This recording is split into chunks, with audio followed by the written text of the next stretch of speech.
Now, we've all heard of halal organ harvesting, where the organs of Uyghur Muslims are sold to the highest bidders in the Middle East by the Chinese communist regime. So it shouldn't come as a surprise when we find out that the Chinese are now profiting from the hair of the Uyghurs who have been detained in Chinese concentration camps. Now, the Chinese are actually not the first to profit from the hair of concentration camp detainees. We know that this actually happened in Nazi Germany. A report back in 2009 details that a German car parts supplier was accused of using the hair from at least 40,000 Auschwitz death camp prisoners to make textiles at its factories in Nazi-occupied Poland during the Second World War. China is the largest exporter of hair in the world, supplying more than 80% of hair-based products. Now, the increase in hair production corresponds with the opening of the concentration camps. Between 2009 and 2018, the market for hair products went from $100 million per year to $1.8 billion by the end of 2019. So you can see that this is another way that the Chinese regime profits off the byproduct of these detainees. For Uyghur women, to have long hair is an important part of Uyghur culture and traditions. The factories that process these hair products have former detainees from concentration camps work in these factories as forced labor, and reports tell us that they work anywhere between 20 to 22 hours a day for $70. So they're not just selling the hair of the Uyghurs, but they are also forcing Uyghurs to process the hair, which is just sickening. A classic example of kicking someone while they're down. According to testimonials of at least 10 female former concentration camp detainees, they've said that their heads were shaved as soon as they entered into those concentration camps. These detainees put their heads through a hole and they don't actually see the barber that is shaving their heads. Boycott any hair products that are made in China. Share this video if you are against slave labor, and do your bit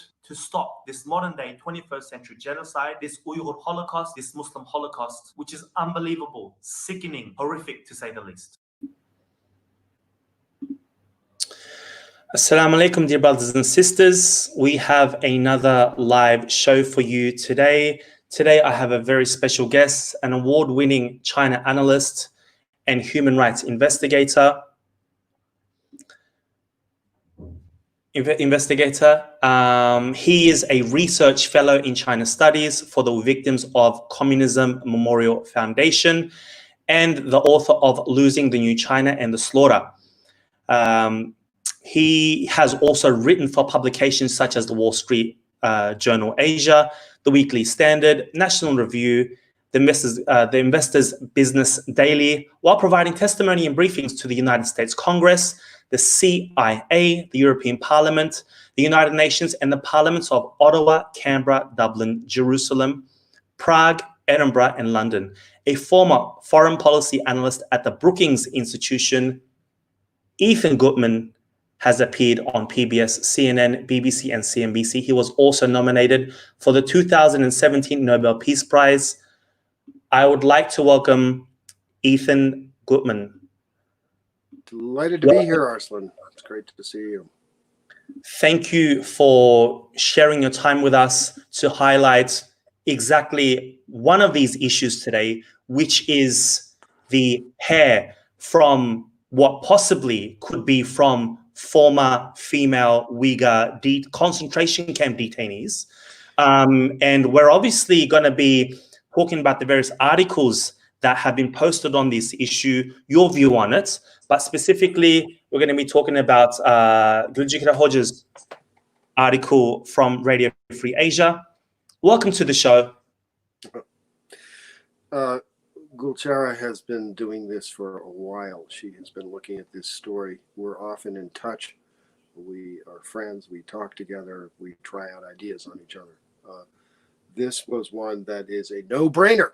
Okay, this is I was picking this up. I have been interviewing Uyghur and Kazakh refugees and even some Kyrgyz refugees for about a year now, just over a year actually. And one of the first things that I ran into with female former camp victims, camp detainees, was they were asked to put their head in a hole. They had to kind of wait in line and then put their head in a hole. You don't see This was a fairly traumatic experience because several of them acted it out for me. And, sort of put their head in the hole, and then the hair gets shaved, and they have no idea who's doing it and how it's happening, what it's being used for. But obviously, this is one of these things that, you would think would be minor in this concentration camp like these. But in fact, it's pretty damaging to female identity.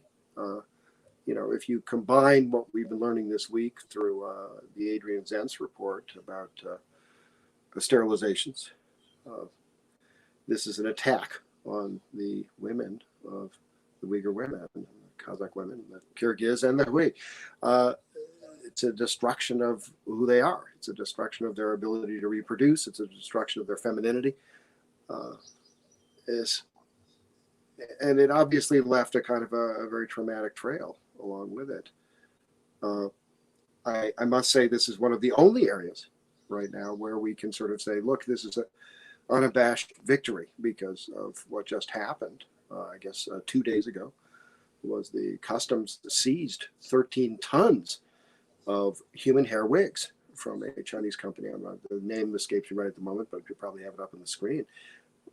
Now, the 13 tons, as I calculated, back of the envelope calculation, I'm not saying this is absolute, represents about 75,000 to 90,000 heads of hair from these women. That's a lot of people. That's a lot of women. And the hair is prized because it is not Han Chinese hair is very predictable or very specific. It's black. It tends to be rather thin. Uyghur hair is genetically different. It is thicker. It is often colored. It's a chestnut brown. It's got red highlights. It's got all these things that are very, very desirable throughout the Western world, ranging from somebody who's black or Latino to Orthodox Jews. I mean, it's just one of these things. These are the prime. And there's no insult to those communities. These are people who wear wigs. That's all they, and along with fairly wealthy people. But it's in their culture to do so. They don't know anything about this. They're not responsible for this. But the Chinese market in human hair wigs has exploded in the last 3 years. And I think you mentioned this in your intro. I'll do the chart for you. I mean, they're just tandem lines going, rising like this. And that is the amount of people in the camps, which really picked up in 2016, and the amount of human hair wigs that have come out. There's no other way this can be. Really, I can't see another explanation for what's going on here. I mean, we've just got the figures here of the money that's involved. We're talking anywhere between 2019 to 18, around $100 million. And with the most recent figures, close to $2 billion. How do you see, say, Western companies affecting the change? Because obviously governments cannot, human rights organizations seem not to be able to. What is the effect of private enterprise when it comes to their direct or indirect involvement regarding these concentration camps or forced labor camps? Well, there are several areas. I mean, look, this is, let's put it this way. Let's leave the hair aside for a second. What I know from my own interviews is that there are two types of people who disappear from the camps. That's the ones I'm particularly interested in, is the people who disappear. And half of them are about approximately 18 years old, 17, 18. They graduate. That's what they say. They even announce it at lunch sometimes. I mean, there's nobody can talk to each other, but they do make these announcements. They sort of say, so and so and so and so are graduating. They're going off to work at such and such a factory. Sometimes they name it, sometimes they don't. But they're going off to work. And that's plausible that they are going off to work in many cases. Because we know that the Uyghur slave labor is a huge component of the economy now. And we know that partly through a study which came out in your own country, in Australia, a remarkably well put together study which fingered two companies in particular, and probably ones that they thought would make the most news. But nonetheless, I think there's some truth in there, having read the report pretty carefully. One was Nike. The other was Apple. Now, Apple, let's go with Apple for a little while, because Nike's always been a perennial leftists love to attack Nike for some reason. I don't know. It's a kind of a cult of attacking that company. I also used to represent Nike when I was a business consultant at Beijing. Sometimes I have sort of a soft spot for them. But Apple in particular has a big problem because they their working conditions led to a lot of early deaths for people because of the cleansing the screens. Okay, the final cleansing of the screens has to be done with a fairly harsh chemical. I don't have to get into all the details, but basically it leads to terrible cancers and awful results, and people, brain damage. Very young people who came down with this. And so Apple supposedly had cleaned up their act. Of course, it was the same old thing. It was like, well, we're not doing it. It's, the people we've hired have done it. That's the report. And, now that we find out that, who's back doing the dangerous stuff? The Uyghurs. Okay. So young Uyghurs, people who have all their lives ahead of them, right? Young women, 18 years old, that kind of thing. So that is a tragedy. Now let's go to the second group. The second group has no reason to be graduating because they're very different. First of all, they're very different age. They tend to be about, on average, according to my witnesses, some people say, well, they're 25 to 35. Some people say, well, they're sort of around 30, maybe a little younger. Basically, the average age is just about 28 or 29. Do you know what the preferred age is for organ harvesting in China? And this is across the board. No. 28 years old. 28 years old is the preferred age. This is a constant drumbeat in the Chinese medical journals. You see this everywhere. Okay, so we can say with some confidence, these people, their suspicion regarding their disappearances. The reason why they like organs at that age is because your body has fully matured, but you really haven't started to deteriorate. You're at the peak of your health. And so the organs are extremely desirable. The amount of people there, I do not have a count for the amount of people who graduate who are 18, but I do have a count for that latter group, the approximately 28-year-olds. Oh, and by the way, I'd always ask this single question when I was talking to a witness. I'd say, look, especially if it was a female, I'd say, look, this is an embarrassing question. I don't like to ask it, but were these women who disappeared in the middle of the night, were they attractive? Were they sexually attractive? And they'd come back, this happened again and again, they'd come back and say, this is kind of rude to say, but no, they weren't particularly attractive. And I'd say, that to one of them, I said, well, how would you describe them? What was the commonality? They said they were healthy. So that's what we're looking at, is healthy people. These are healthy organs. They're repositories for healthy organs. This is where we go into the area of bad science fiction, except that, of course, the Chinese have admitted they were doing this with regular prisoners for years. And the only thing they've denied is that they're doing it with prisoners of conscience, religious prisoners, political prisoners, and so forth. And when you look at the overall picture of the camps and the amount of rape that's going on in the camps, which is, even as somebody who studied Falun Gong for years, it's kind of unprecedented. There are stories I can't get out of my mind. Now, when you look at that picture, you see lives that have been so deeply devalued, where it's clearly not just an ideological initiative by the state, but a racial kind of ethnic cleansing, an attack on the race. Now, that's just what we're looking at very clearly, and clearly the Uyghurs have become the new Falun Gong in terms of being the victims of organ harvesting. I don't think there's a lot of 28-year-old Falun Gong on the ground. I think they're thin on the ground in China today. But this is an enormous population, completely surrounded, utterly, the surveillance is total. They cannot stay in touch with their families. There's no communication. These people can safely disappear off the face of the earth. Their bodies burnt in crematoriums, the DNA utterly destroyed. And we've also seen the destruction of cemeteries. So this is the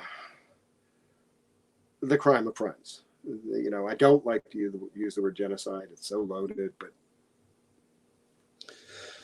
you've obviously worked very closely with a man who actually ended up in the 90s performing one of these organ harvesting, Mr. Anwar Tohti. We've heard his testimony many times in various articles on television. Here's what he had to say a few years ago on a panel, which you were also on, Ethan. Ireland. Yeah, in Ireland. So I'll play that for you now, and then I'll get your thoughts on it. And for the viewers watching, if you do have any questions for Mr. Ethan Gutmann, please leave them here, and I'll try and put them in. Let's hear what Mr. Anwar Tohti had to say, one of the surgeons who actually was forced to take part in such atrocities.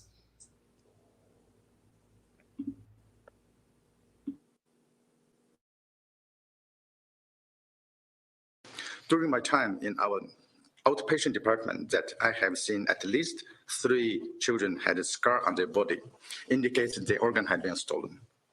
And in 1995, it comes to my turn to do it. It was a Wednesday.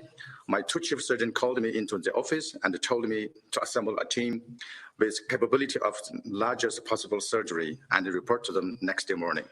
9:30 next day, we met at the hospital gate and headed towards the Western Mountain execution ground, where I was told to wait for them until hearing the gunshots. After gunshots were heard, we rushed in. An armed officer directed us to the far right corner, where I can see a civilian clothed man lying on the ground with a single bullet wound to his right chest. My chief surgeons then ordered and guided me, extracted the liver and 2 kidneys. The man was alive. He tried to resist my scalpel cut, but too weak to avoid my action. There was bleeding. He was still alive, but I didn't feel guilty. In fact, I didn't feel anything but like a full programmed robot doing its task. I thought I was carrying my duty to eliminate the enemy of the state. After operation, those chief surgeons took these organs with 2 strange-looking boxes, and they told me to take my team back to the hospital and remember there was nothing happened, and I followed order. We never talked about it. It is not acceptable that a normal buy one, get one free shopping pattern can be seen in organ transplantation. Pre-date for your heart transplantation means that they make someone dead for you. Giving away organs to promote business means they have organ of plenty. Unlimited supply of organs only can be achieved if those organs are carried in the living body waiting to be taken on demand. A news broke out last June that CCP is giving Uyghur people in Xinjiang free national health checkup with no explanation why. So we suspect that the CCP is building the national database for organ trade. It is also widely reported that CCP is carrying a DNA test in the region under the glorified of improving the quality of the life of Uyghurs. And that is, I believe, it's a lie. Thank you.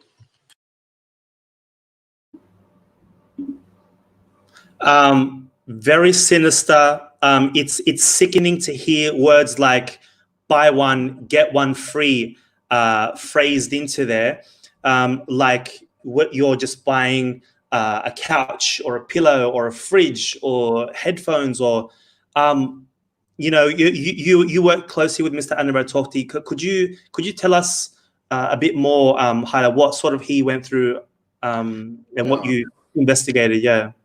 Well, what happened, I mean, Enver Tohti actually spontaneously confessed to this, which he had never confessed to before, as far as I know, to anyone, when I was giving a talk at Westminster in London. This is where I live most of the time. And I apparently said something like, somebody was sort of saying, you don't have that much proof or something. I said, well, look, it's hard to get doctors to talk about this. And, there's so many inhibitions and their families are often come under jeopardy. And then he raised his hand and said, I don't have a question. I did this with my own hands. It was a remarkable moment. I'll never forget it. And I if memory serves, I said, "Can I ask you the questions from this point on?" And he proceeded to tell the story in a fairly halting way. His English wasn't nearly as good back then, some years ago. I believe it was, 2009 or so. Put him in front of a camera with my colleague Jaya Gibson and a very good cameraman, Simon Gross, and they spoke to him, and he made a full confession over a couple of hours. It's very different from how he tells the story now. I don't mean that the story is inconsistent. What I mean is that one's views about these things somewhat changes over time. Different aspects of it come out. I've heard him give that, because he's asked to, I've heard him give that confession so many times. And each time I learned something new, which is kind of remarkable. But so, for example, he pointed out, and I never known this before, he said the man's wounds were survivable. This man could have lived. I mean, he had been shot in the chest, but not lethally, or not by today's standards. He could have recovered. But instead, he took out his organs. The guy dies. Okay. That is something, and that's just one man's story. And clearly, when they looked at Enver, they were trying him out for a position, because there are surgeons all over China, we know their names, who do this regularly. Okay, do a couple of operations like this every week, and clearly it doesn't bother them, or they somehow learn to live with it and work with it. And obviously there was something unsteady about Enver. Okay, so they never asked him to do it again.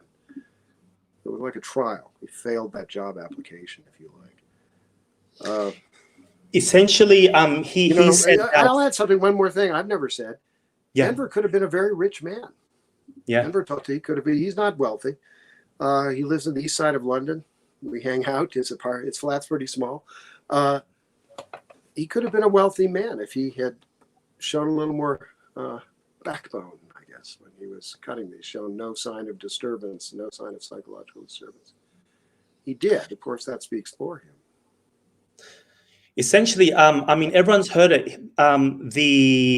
He said he acted like a robot, and that's the point of the CCP. They break any sort of human down to a shell, and then just feed them CCP propaganda, turn them into robots, and people will literally do anything. What do you have any numbers? I mean, here's an article by CJ Werleman, and he actually interviewed Dr. Anwar Tohti on this matter, and hopefully I'm going to have him in about 10 hours or so. Do you have any numbers as to the number of actual organ transplantations, illegal organ transplantations that are taking place in China, or even this halal organ harvesting issue? Let me give you a couple of ones that I'm very sure about, okay? Yep. And I'm not going to give, we don't have time to get into all the disputed ones or ones where I think something's, look, there are about 75,000 and possibly as high as 100,000 transplants per year in China. That is how many organs get transplanted. That is far above America, which is more like 30,000, okay, 35,000. It's approximately three times the size. The Chinese denied this number, but it doesn't matter because we've counted up all the hospitals, and the hospitals for years could not help bragging about how many transplants they're doing.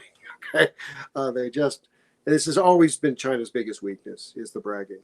You've seen it yourself. You've looked into the numbers on the concentration camps. Same thing. Okay, we didn't have good figures on those concentration camps. We had some Google Earth images. But thanks to the Public Security Bureau of China, they couldn't resist saying, you've only got 10% of the Uyghur males in Urumqi. We're Khatan, and we've got 40%. Okay, this is the saving grace for researchers all over the world, because the Chinese, something in the Chinese culture cannot resist saying we overproduced, right? Unbelievable bumper harvest. Okay. So we know that it's about 75,000. Now, how are they getting those organs? Well, you can get obviously 6 organs out of a human being easily, but it's not that easy. It's hard to line them up with other people. but you have to have a source. It turns out that the voluntary donations, which they were claiming could possibly be as high, lead up to about 40,000. It turns out that number was completely made up. It was actually based on an equation, a very simple equation, which is supposed to show a nice curve. Okay. And so the chances of that being a real number, a perfect curve, a parabolic curve, impossible.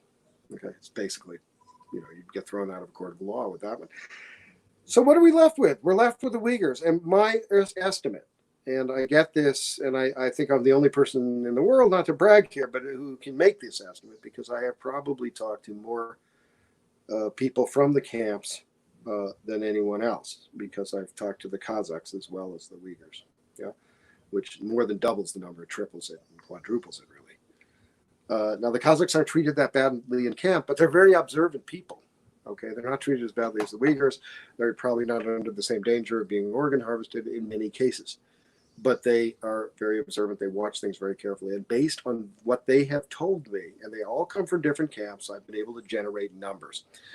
And the lowest number, the minimum number I can come up with, is that 25,000 human beings, mostly Uyghurs, but probably a few Kyrgyz and Kazakh and Hui, are being used for their organs every year in the camps. Okay.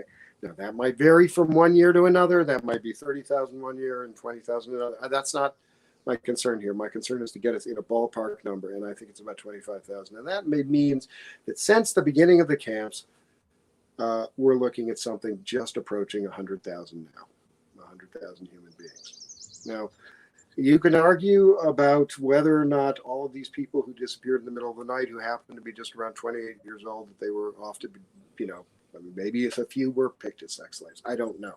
But the fact is, I believe that number is low. And I believe it fits very easily with what I've just told you, which is about 75,000. That means you need about 3 organs per person. This solves the entire problem. And there's one final thing, and you mentioned it already, which is the halal organ issue. Now, that phrase, I don't know if it's really used. Okay, I want to preface my remarks by saying that. I mean, I've heard that phrase bandied about. I've never seen an advertisement, in Arabic or any other language which sort of says halal organs for sale. I don't think that's the point. I think the point is we know what we're talking about here. We're saying that to a strict Muslim, the idea of eating the idea of getting an organ which from somebody who eats pork is not an attractive idea. Okay, and getting an organ from somebody who does not eat pork and maybe doesn't even drink or smoke is much more appealing. And I don't think there's any question about that, because we know from the beginning of the largest hospital in China that does transplants, largest in the world, I should say, Tianjin Central, approximately 5,000 transplants per year in a single hospital. We know that right from the beginning, go back 4 or 5 years, and they were already, you had a choice when you entered that website, English or Arabic. Wow. Okay. So the fact is that we know that Tianjin Central since then has been investigated by 2 reporters. One was a terrible reporter from the Washington Post who was trying to debunk the entire organ harvesting story. But he stumbled into the fact that there were a lot of people from the Gulf states there. In fact, it was mainly people from the Gulf states who were waiting for organs inside Tianjin Central, which was illegal. Okay, that's illegal. You're not supposed to do organ tourism in China anymore. Okay.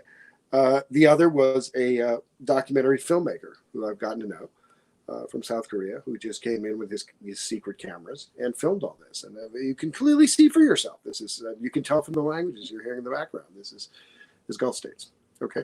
So we know that that's there. We know it's a big part of this. And we also, anyone who has been following the politics of this thing knows the remarkable rejection that the Uyghur cause has been met with, for just terrible apathy, and even worse, what I'd call quisling, a double cross. I mean, literally, statements coming out from Saudi Arabia and so forth saying, oh, China's doing the right thing. I mean, this is remarkable. When you go back a few years, I'm in touch with the Uyghur community. I go to conferences. I hang out with Uyghurs a lot socially, And, I remember how high the hopes were that, we weren't not just that they had some friends in Washington, National Endowment for Democracy and places like that, but that they had some friends in the Middle East.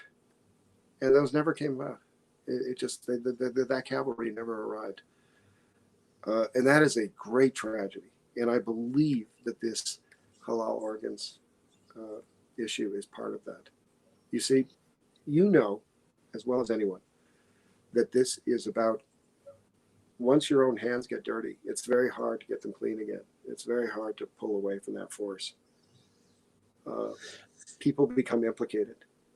And nobody wants to open up this can of worms. Okay. They don't want to open it up in Saudi Arabia because it'll lead to some very, very wealthy and very powerful and important and respected people. And this has been a problem in societies across the world. It was a problem in Taiwan, terrible problem in Taiwan. It still is. Okay. There are rumors about the president of the country. I mean, there are rumors all over the place about this. And I don't know what's true and what's not. That's not my job, is to go out and muckrake and make people, particularly people who are trying to save relatives, put them into misery. But that's not the point of this story. The point of this story is to just expose the truth. But if you're looking for an explanation of why people do nothing, this is part of it. Could you help us? Could you explain to us, how do we decipher what's true and what's not false? Obviously, as you mentioned, it's very difficult to get proof out because, freedom of media, lack of social media. I mean, it's not like Myanmar or Syria or Palestine where people are just taking images willy-nilly and putting things online. And we really do have to rely a lot on witness testimony. How do you decipher what's true and what's not? Well, I think there's two ways. First of all, I don't work by myself. I work with, I've written my own books and so forth, but I was the co-founder of a coalition, the International Coalition to End Transplant Abuse in China. That's filled with some great researchers. David Matus, one of the prominent lawyers, human rights lawyers of the world today, who's done fantastic stuff. Matthew Robertson, brilliant analyst on this.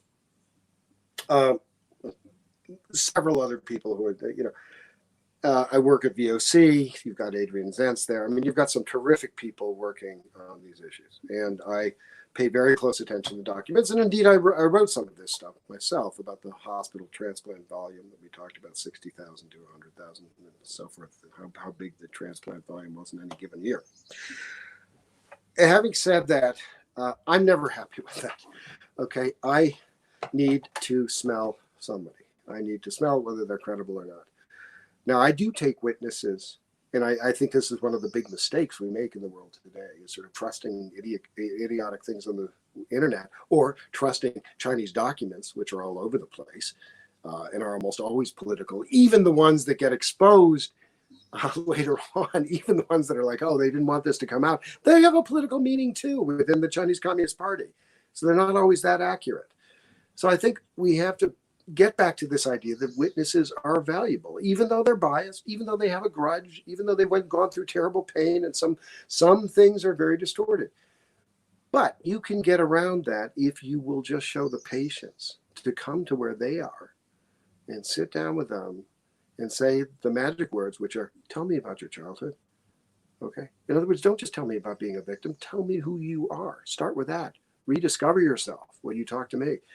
This is really essential, okay, that we go back to those basic human modes of communication. And that is the only way I can judge whether somebody's sincere, whether the story is real or not. And then the other thing is, don't push them. Don't ask them to tell you the numbers of people in the camps. They can't do that. They were seeing a very small section. You have to ask very, very tiny questions. What was it like in your cell block? Who were the other people in that cell block? Do you remember any of them? Do you remember any names? Do you remember any distinctive characteristics? All the things that lead into a real story. You don't even have to ask them whether they think organ harvesting is going on. That's not necessary. The idea is here just to collect the facts. If they think organ harvesting is going on, they'll probably tell you. If they didn't want to think about it, then they didn't want to think about it. That's okay too.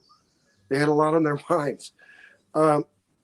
So I think, that is a really important method. And that's why I went to Kazakhstan just before the gates of COVID-19, the Wuhan virus closed on us.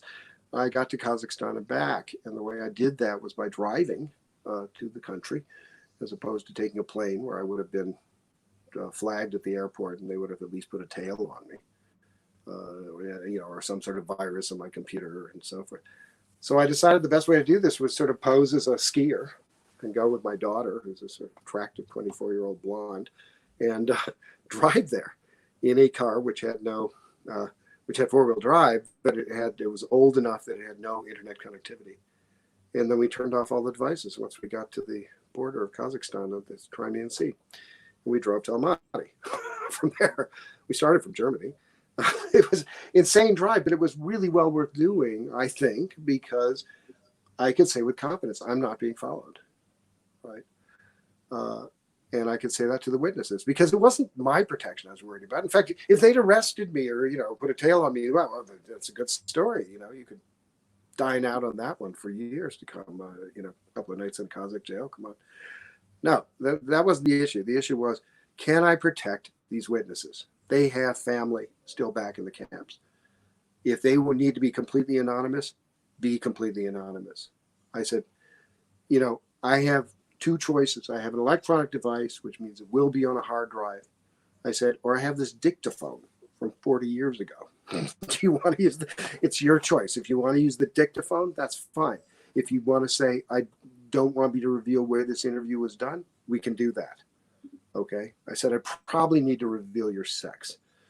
I'll give you any name you like. Okay. Your story is the most important thing to me. You see what I'm getting at? I mean, I think what's sort of been the forgotten art in this world. The internet cloaks this because we seem to have so much information at our fingertips and we want everything done quickly. But in fact, yeah. Basically, what I've just found some footage that I believed I shared a good year ago.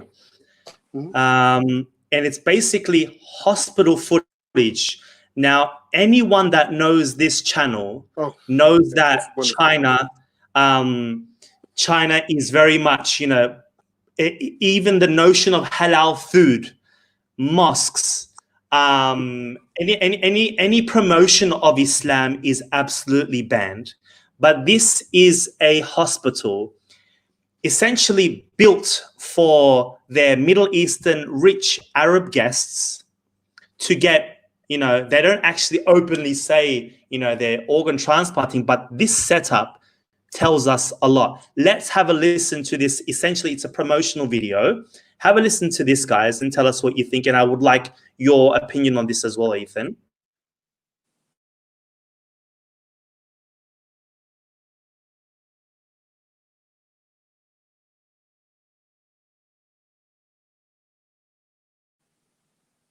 Just let me get the sound up. I'll just get your thoughts on this a bit now. I'm just gonna I gotta do something here. But okay, yeah. No worries. One of the interesting things is, and we don't have a tape like this concerning another very important hospital in China, but I'll just mention it. Yeah. Because one of the biggest groups that gets organs in China is the Japanese. And they actually have a special hospital, the China-Japan Friendship Hospital, where Japanese food is served and all the nurses speak Japanese and the rest of it. Okay, so that I think will inform this video, which I've just seen briefly before. Okay, I'll put it on now. I've got it up.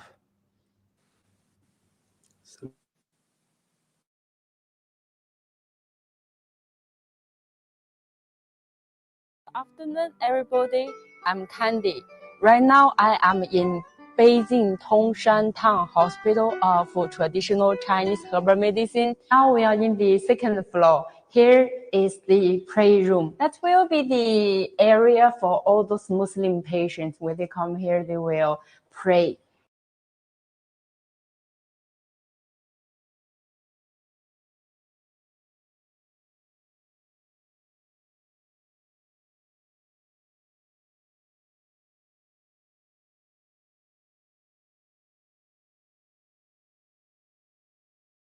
So you can have a look. In the second floor, we also have a very big resting area. That is after the patients finish praying, they also can sit here, they can drink some coffee, they can talk in and relax themselves. Behind me, there is a Muslim canteen. So for all those Muslim patients, they can enjoy their food during the hospitalization in China. ناحية الكرياتين عندي تقريبا 450 الآن 300. أشعر بتحسن، عملت الخلايا الجذعية، أنا متفائل جدا بالعلاج هنا، بالإضافة إلى هناك أمور كثير تحسنت في وظائف الكلى، تنشطت بفضل الله ثم بفضل هذا المستشفى. الحمد لله الحمد لله.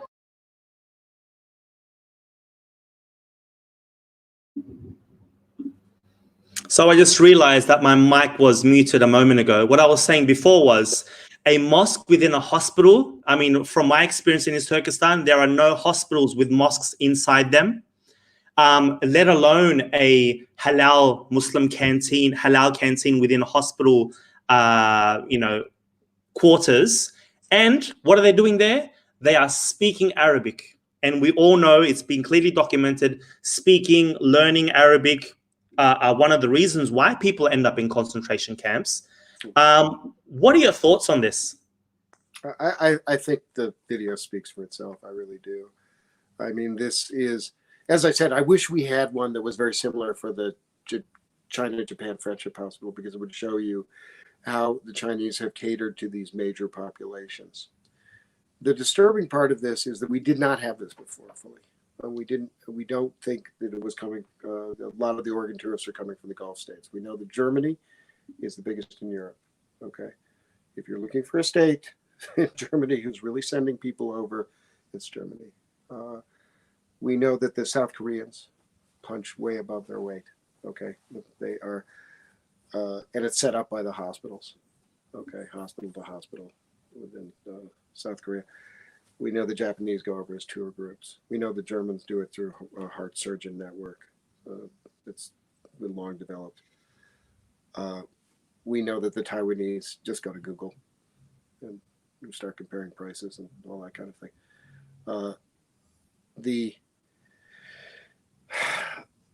But obviously, if you're coming from the Middle East, you're going to want some of these things.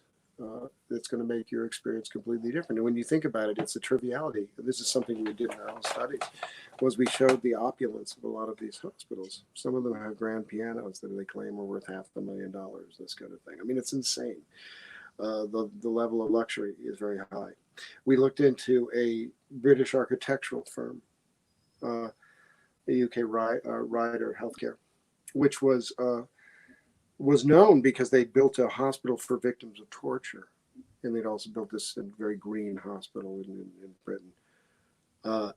But they also were building the largest ever medical compound in Dalian, which includes an organ harvesting center and a recovery center. Very similar kind of outlier, except it's probably even larger. Who's that for? Is that going to be catering to? There are a lot of questions about this. I don't want to get too far away from the victims, though. As much as it's fascinating to look at these people who are coming in to get the organs, they're held at arm's length. It's a little bit like prostitution, okay, or something like that. It's not clear that these are really, or drug addicts maybe would be a better comparison. Are drug addicts really culpable? Well, sort of.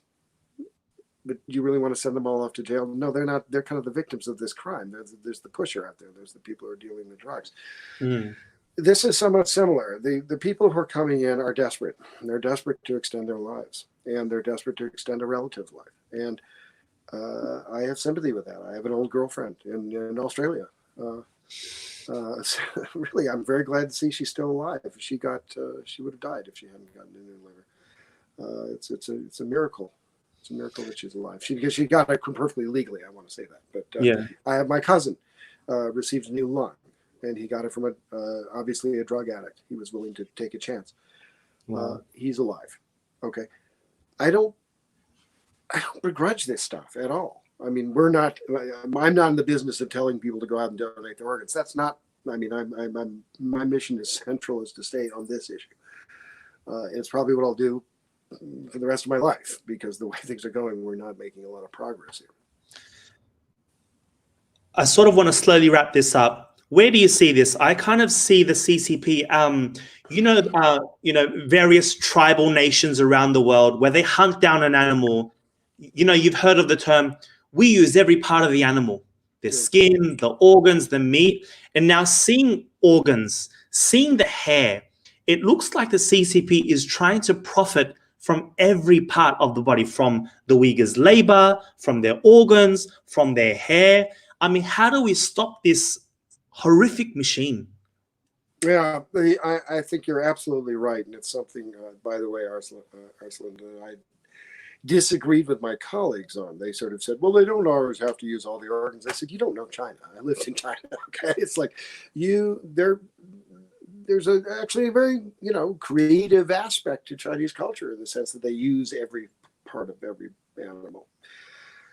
How do we get around this? The best thing, we've obviously seen some good things happening. I mean, the Uyghur Human Rights Bill is obviously, that's a big help. Even the symbolism of that, the Uyghurs have never been recognized before like this. This is a step forward. Some who see it as a step towards independence. I don't care what what step that is. It's a really important step to be recognized that way, and it didn't happen for a lot of other groups in that firm way. But that's just symbolic. What we really need right now is for the medical world in the West. All the pressure should be on the medical world in the West to cut off all relationships to the surgeons in China, okay, to anybody who's involved in transplant activity, all the companies that are involved in putting in medicines, surgical techniques, these people should not be allowed to study in our universities. They shouldn't publish in our medical journals. They shouldn't be going to our conferences, okay? None of that, because that was what we did to the Soviet Union. When we discovered in the West that they were taking political dissidents in the Soviet Union and putting them into mental hospitals and torturing them, we denounced them. And we did not allow, they were dead to us. They were not allowed to participate in any of the reindeer games, okay? You might say, well, how is that going to really affect things? Well, it will. The Chinese are, the one thing that really hurts them is face, and that's money too. And I think that would be a dramatic shift. And if there's ever been a time to do that, it's because of the COVID crisis. It's made us really look at that medical world and say that's totally duplicitous. I'm writing a new book. It's really mainly on the Uyghurs, and this time I'm calling it The Slaughter 2. My first book is The Slaughter 2, probably. I thought I'd be writing history here. I'm not. This is, absolutely as ongoing as anything I've ever seen. And I really hope that coming out of that, the one part that I don't have to write is the deconstruction of the WHO, the World Health Organization, anymore, because everybody understands they're liars and they're in the Chinese pocket. So I think that's a significant change, and we have to build on that. We really do. And this is the moment. This is the Uyghur moment, actually, to step out and say these things. Don't hold back. My advice would be, don't hold back from the tough issues. The tendency before this was to just concentrate on the things that people understood. No, Arslan, you're right. They're using every part of the human being, okay? Every part. And this is what we can stop that, but it's going to require some new allies in the medical community, okay? Because they hold a lot of cards. Now, if they have to be pressured by the political community, that's fine. It doesn't matter, but we have to move that along. The same time, one last thing. Okay, forced labor is not everything. But in this day and age, look, we're all discussing slavery in the United States. Give me a break. This is slavery. It's going on right now. Okay, it's this minute. It's our companies. You're buying the Apple products. Okay, nobody's even talking about that. Okay, this isn't some statue somewhere. Okay, that represents slavery. This is the real thing. Okay, the last Muslim canteen I saw was a picture of a Muslim canteen in Nike, okay, that was taken illicitly in a Nike factory, okay, because they don't want them to eat. Of course, they're slave labor, so they can't eat with anybody else, and that's the real meaning of it. It's not a respect for religion. It's an attempt to further dehumanize this population. Those companies are out there. That study is a great start. Okay, we need more like that. We need to really make the corporate world start paying a price for this sort of thing. This can't go on anymore. This isn't a growing pains issue for China anymore. I'm not sure how you lean politically, whether right or left, but as you mentioned, the BLM movement, if they want reparations or want to bring up slavery, I mean, we got modern day slavery right here, right now happening. Stand up for that, because as you mentioned, like, I don't want to sound too politically incorrect, but slavery is over, dude. Like, I don't know how you deal with that, but for Uyghurs, it's like you got concentration camps, forced labor, slavery, organ harvesting. I mean, back us up here. You guys have the manpower. I mean, bring this to light, basically. The last few moments, I want you to you mentioned that you've got the Slaughter Part 2. Obviously, Slaughter 1 essentially is out there. I'll have you basically plug your book, tell us a little bit about it and where people can get it. And then I obviously want you back one day again. I've got it on screen, basically. You don't need to. Here's another. There you go. right in the living flesh. I just pulled it off the bookshelf. Yeah. No, this one's available on Amazon. And you can also, if you buy the PDF, the e-copy, I get a little extra money, actually. I'd make less on the actual book. But it's a very good read. It's a little long in tooth now. It's 2014, but yeah. But it does tell you the background. The first chapter, in fact, starts with the Uyghurs. It starts with Enver Tohti's story and several other Uyghur stories, because the Uyghurs were the experimental population. And that's where I wanted to go with your point here. You see, the danger goes beyond the Uyghurs, and I mean, I know that sounds terrible, but it goes beyond the fate of the Uyghurs.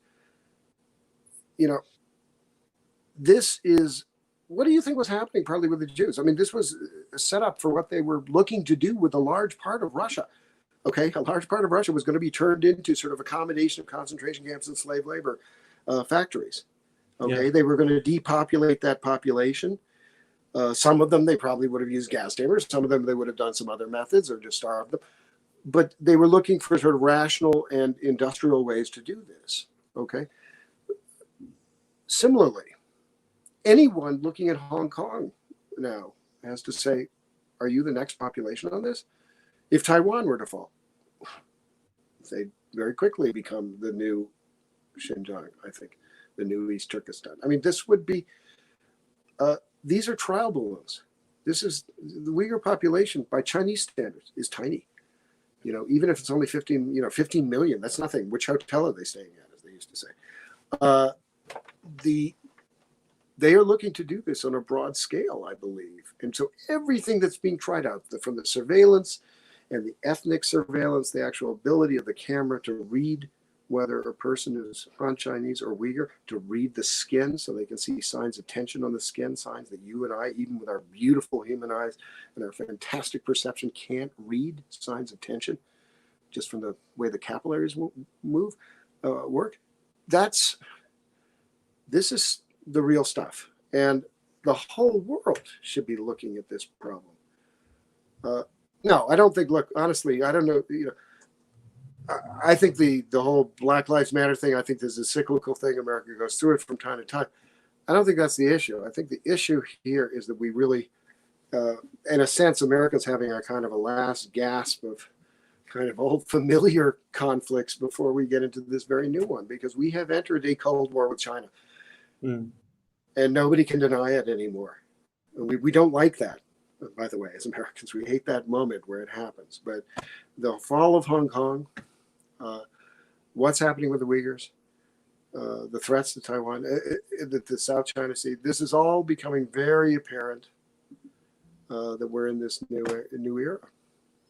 You mentioned a moment ago with essentially the new security law. Hong Kongers have noticed pretty much, on the other side of China, they've noticed that they are going to see the fate of what the Uyghurs are going through with them. Let's quickly hear what a protester had to say.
I'm just going to stop it there, where it says we have to defeat the Communist Party. The time is now.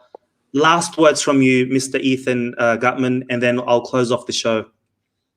I mean, they're not great words for the Uyghurs, I'm afraid, but I mean, I'll just make this comment about Hong Kong very quickly. I'm a dual citizen of the UK and US at this point. Both passports and so forth. And I'm so proud of the UK for they'll be accepting 3 million Hong Kong. Basically half of Hong Kong will be going to UK. And I know they're not happy to leave their homes. It's a terrible thing. And for the Uyghurs, they'll never go back to that country. I mean, it'll never be the same. Okay, so much has been destroyed. So much of the culture has been ripped apart. The families, this will ripple through generations after generations after generations. And this is the terrible tragedy of this, is even when it ends, even if the Communist Party were to fall tomorrow, the rebuilding is going to be so awful.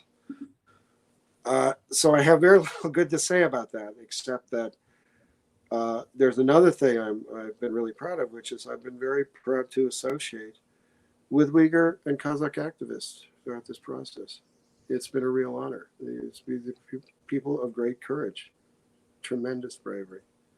I don't consider myself to be in a class like that, but I feel lucky in my life to have been able to work with people like this, and some Falun Gong too. I want to add. I mean, it's been the high point of my life.